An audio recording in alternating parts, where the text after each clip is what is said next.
Please come in.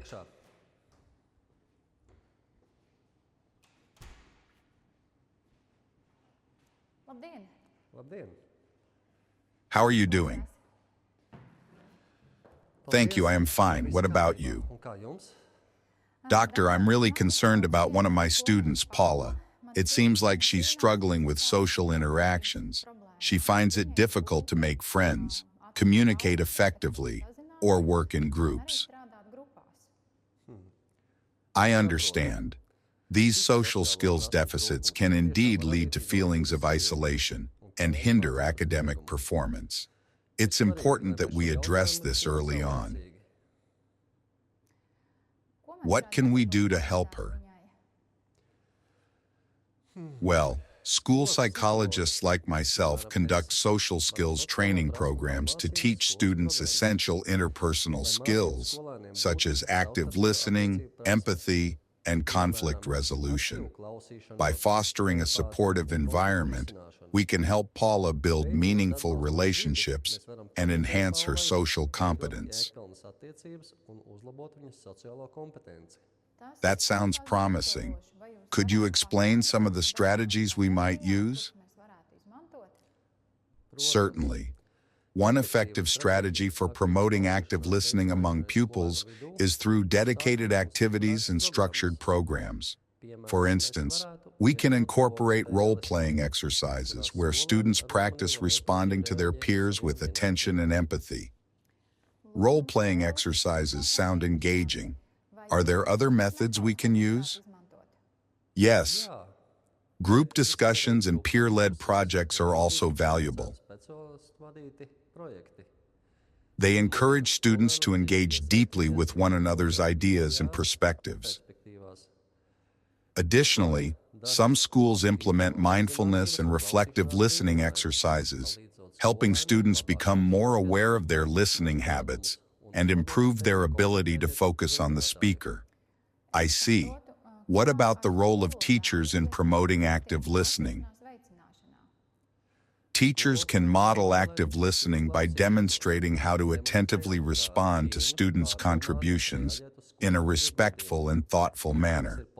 This sets a positive example for students to follow. That's a great point. What else can we do to support Paula and her peers? Workshops and seminars led by school psychologists or communication experts can provide students with practical tools and techniques for enhancing their listening skills. Such initiatives aim to create a classroom culture where active listening is valued and practiced regularly. That sounds like a holistic approach. I believe it will make a significant difference not just for Paula, but for the entire class. Absolutely. By promoting these skills, we contribute to a more collaborative and inclusive learning environment, ultimately benefiting all students. Let's start planning these activities and workshops soon.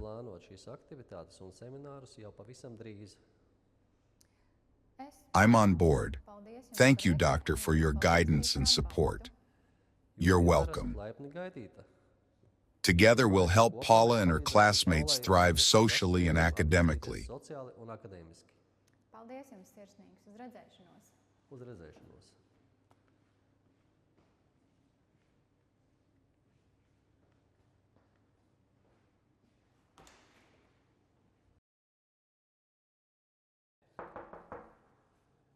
Please come in.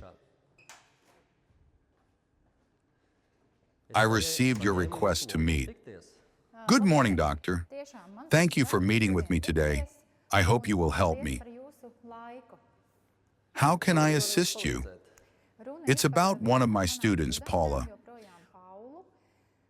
Last time we met, I tried to help her, but she's been struggling with social interactions and seems still to have a social skills deficit. I'm concerned about her well-being and her ability to connect with her peers. I understand your concern. Have you noticed particular challenges she faces in social situations? Yes, Paula often misinterprets social cues and has trouble engaging in conversations. She tends to either interrupt or stay silent, making it hard for her to build friendships.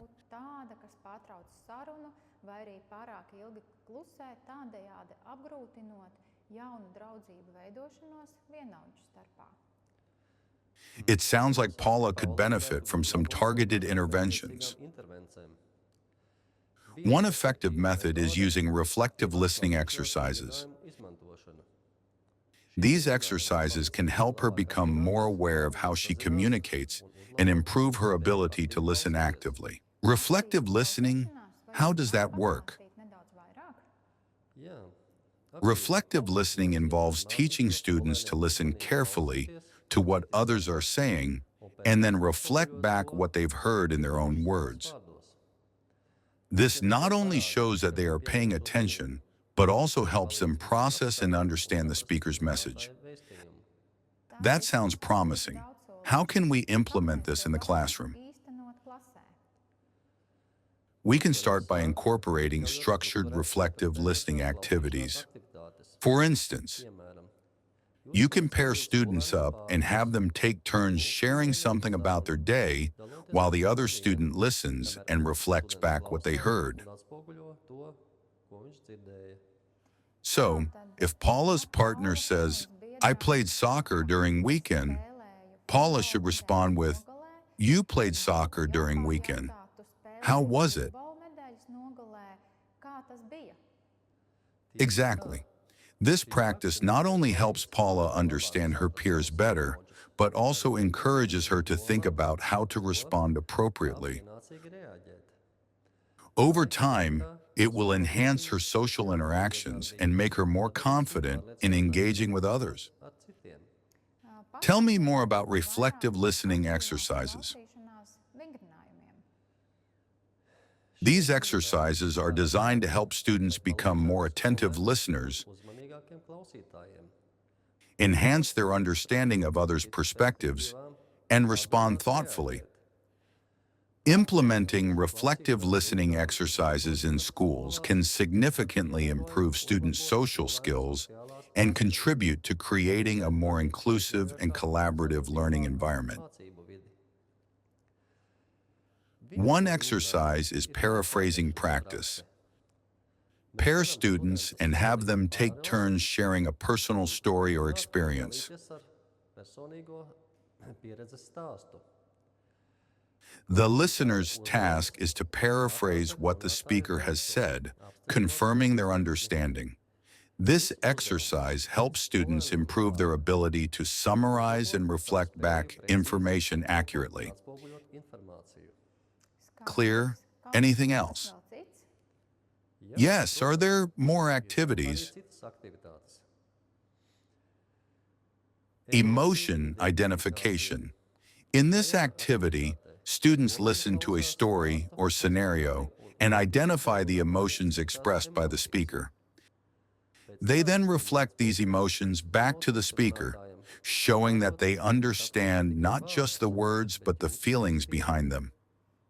This is really helpful. Yes. One more activity is active listening circles. Form small groups and have students engage in a discussion on a given topic. Each student takes turns speaking while the others practice active listening and reflective responses. This activity promotes group communication and strengthens listening skills. For example, ask students to express opinion about collaboration in the class and give floor to everyone. Later ask what they have heard others said. Correct? Yes, correct. Better is to organize small groups, up to 3 students or even in pairs. How to include these activities into daily curricula and make this as a habit?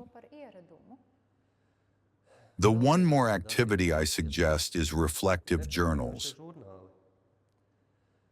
Encourage students to keep reflective journals where they write about their listening experiences and insights. This practice helps them internalize the skills they have learned and become more aware of their listening habits. I see the potential here. Should we involve the whole class in these exercises? Yes, involving the entire class is beneficial. It creates an inclusive environment where all students practice and value active listening. Additionally, you can hold regular workshops or sessions specifically focused on social skills development. I like the idea of workshops. Maybe we can have some led by school psychologists or communication experts to provide students with practical tools and techniques. That's an excellent idea. We can also incorporate mindfulness and reflective listening exercises to help students become more aware of their listening habits and improve their ability to focus on the speaker. This sounds like a good approach. I believe it will make a significant difference for Paula and her peers. Absolutely. By promoting these skills, we contribute to a more collaborative and inclusive learning environment. I'm on board. Thank you, Doctor, for your guidance and support. You're welcome. Together, we'll help Paula. Thank you. Until next time. See you. Lūdzu, ienāciet.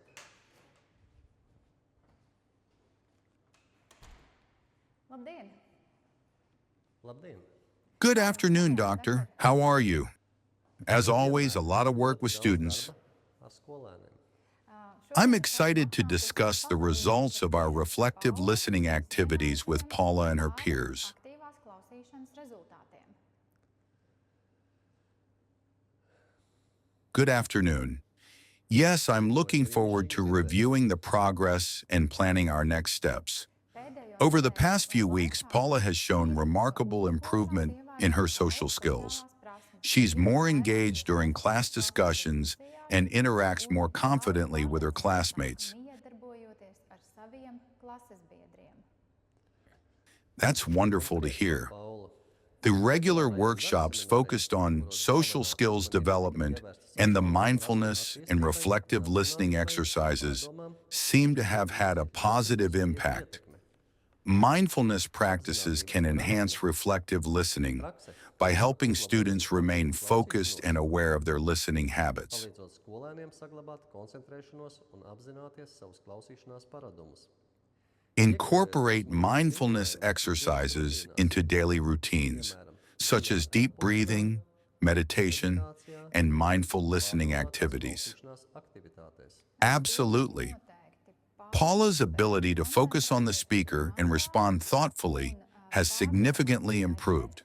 Her peers have also benefited from these activities, creating a more inclusive and collaborative classroom environment. Radot iekļaujošāku un sadarbīgāku vidi klasē. To continue fostering these skills, I propose we hold monthly workshops led by school psychologists and communication experts. Psihologi un komunikācijas eksperti vai skolotāji. These sessions will provide students with practical tools and techniques for active listening and social interaction. Iedarbībai. That's a great idea. We can also incorporate mindfulness practices into our daily routine to help students remain aware of their listening habits. Saglabāt izpratni par viņu klausīšanās paradumiem. Additionally, we could introduce peer mentoring programs where older students guide younger ones in developing their social skills. Skolēniem attīstīt savas sociālās prasmes. This would create a supportive network within the school.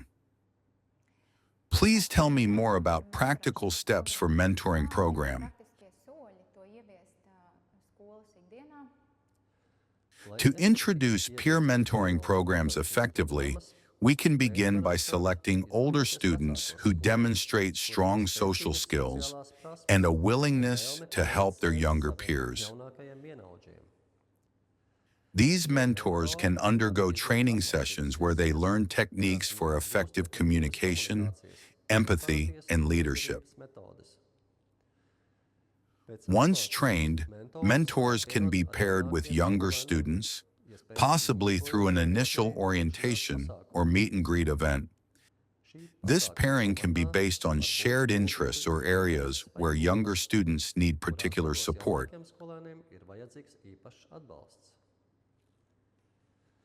Mentoring sessions can be structured around specific activities and goals, such as role-playing, social scenarios, discussing challenges, and celebrating accomplishments. Regular meetings, perhaps weekly, will help build consistency and trust within these relationships. Moreover, the program can include group activities that allow mentors and mentees to interact collectively, fostering a broader sense of community. Feedback sessions with mentors will ensure continuous improvement and adaptation of the program to meet students' needs. Implementing these peer mentoring programs will create a robust support network within the school, encouraging both personal growth and academic success for all involved. I believe these initiatives will make a significant difference for Paula and her peers, promoting a more collaborative and inclusive learning environment. Absolutely. By continuing to focus on these skills, we empower students to communicate effectively and build strong relationships. Finally, remember to provide continuous feedback. Offer regular feedback to students on their reflective listening skills. Use positive reinforcement to encourage improvement and provide constructive criticism to help them refine their techniques. I'm on board with these plans. Thank you for your guidance and support. You're welcome. Together we'll help Paula and all our students thrive. Paldies! Visu labu! Uz redzēšanos!